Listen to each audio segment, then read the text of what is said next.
রাতের অন্ধকারে ছিঁড়ে দেওয়া হলো 21শে জুলাইয়ের পোস্টার। 21শে জুলাইয়ের পোস্টারে থাকা মুখ্যমন্ত্রীর ছবিও ছিন্ন ভিন্ন।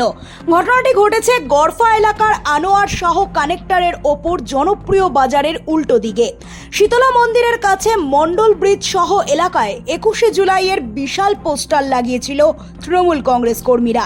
সেখানেই একের পর এক পোস্টার ছিঁড়ে দেওয়া হয়েছে বলে অভিযোগ। এমনকি রাতের অন্ধকারে ছেঁড়া হয় পোস্টারে থাকা মুখ্যমন্ত্রীর ছবি।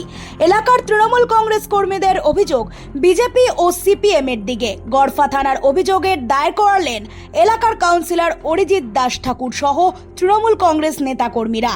থানায় জমা দেওয়া হয় সিসিটিভি ফুটেজ।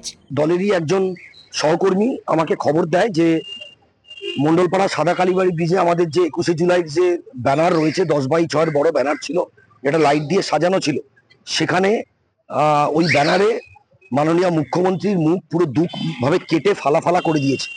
এবং তারপরে আমরা ওখানে যাই, আমরা আশেপাশের বাড়ি বিভিন্ন সিসিটিভি ফুটেজ খুঁজি এবং একটা বাড়ির থেকে সিসিটিভি ফুটেজে দেখা যায় যে কিছু মধ্যবয়স্ক কিছু ছেলে তারা রাত্রেবেলা প্রায় 12:47 নাগাদ এসে ওই ব্যানারগুলো ছিঁড়েছে।